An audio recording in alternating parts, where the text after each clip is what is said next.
All right, and then all up, that should give us our total revenue at the end. So all up, that is our projection for this fiscal year. We have upcoming projects in the CBD for our bridge construction and also some housing projects in the suburbs. It is really important for us that we are always on time and on schedule, as that is a major factor for our company.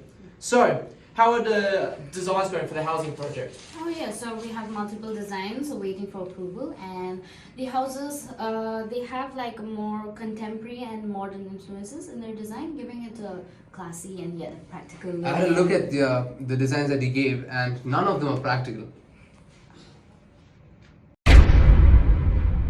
What do you mean? These are by far the most practical designs that our team has come forward with, considering the resources and the budget given to us.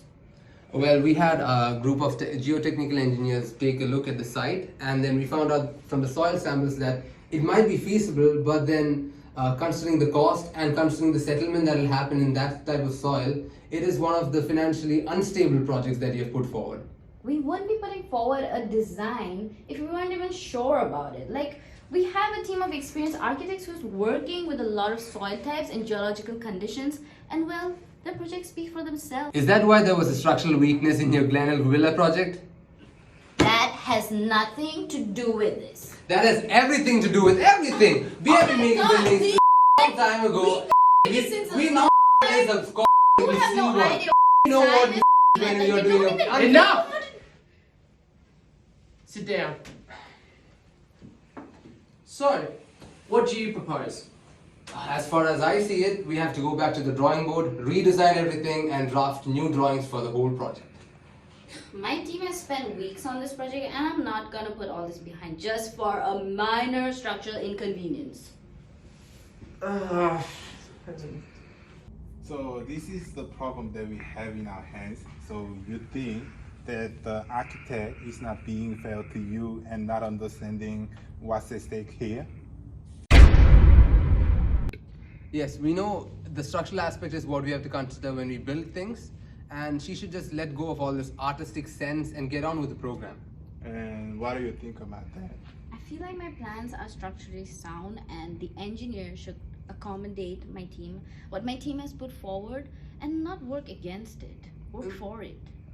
That's not possible all the time. You know what? I've been like putting a lot of thought into what all designs that you've been putting forward, and none of it makes sense to me, frankly. Like whatever you're saying is not even supposed to be in an office table in the first place, and you're just putting stuff randomly there. It's just like you just drew it in your spare time and you're just putting it forward on the table, and we're supposed to build that. You think that we are supposed to build that? Yes, you are. That's not going to supposed do happen. it. No, That's that's not how the the industry works, though. That's not how the industry works. And you guys Calm know down.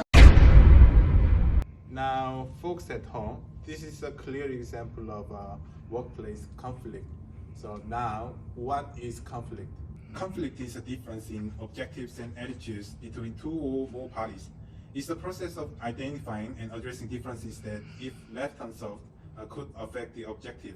Primarily, the causes of conflicts are needs, values, pressures, perception, styles, and policies. Conflicts tend to arise due to the fact that no two people are the same. We are all different with different perspectives and ideologies. When two people within a company are both aiming to reach the same objective, conflicts are always bound to happen. This is due to different parties having differing mindsets and strategies on how do they intend to reach that objective. Now, as you can see from this situation, the engineer and architect, they having the same objective but different opinions, and that have major implications. Conflict within an organization can cause members to become frustrated if they feel as if there's no solution in sight, or if they feel that their opinions go unrecognized by other group members. This may cause there to be decrease in productivity, employee turnover impact, and conflict escalation. So the boss needs to understand the conflicts like this in management. So if left alone, they can cause a serious damage to their company in their ability to complete their jobs. So I've got someone here who's going to give you some advice on this. Let me introduce Dr. Expert. Hello.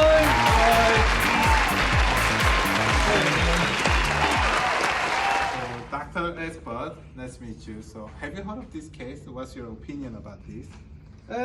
Yes, I have read through the case, and firstly, what I want to do is map out the current situation to get an understanding on what's going on. Mapping can also help us in preventing escalation with this conflict.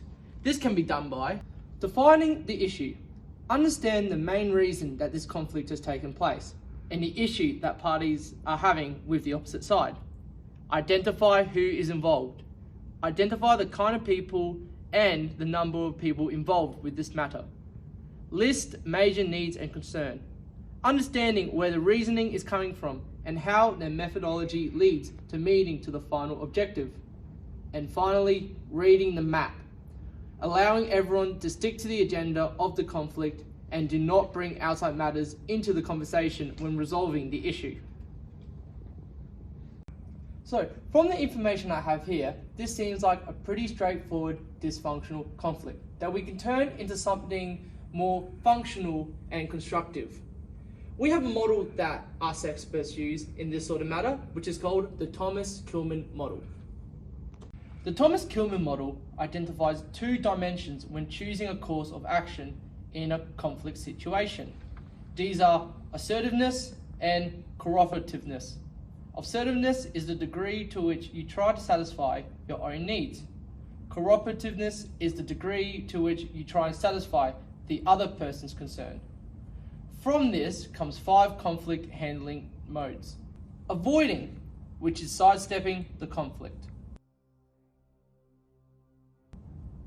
Accommodating, which is trying to satisfy the other person's concern at the expense of your own.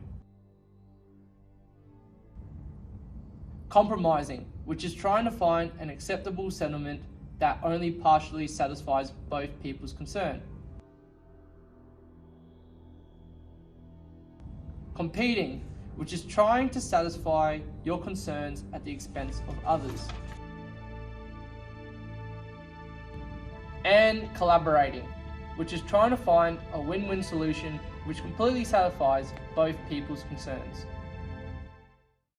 So, right now, the boss, the engineer, and the architect are exhibiting the first 4 components of the Thomas-Kilmann model.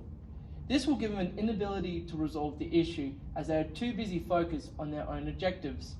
To reach a conclusion to this conflict, they must all come together to discuss different possibilities to get to that collaborating area where everyone is happy.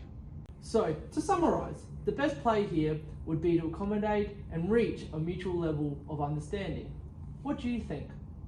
Well, I think I can stop being so rigid and work with some different alternatives for the existing plans put up by the architect.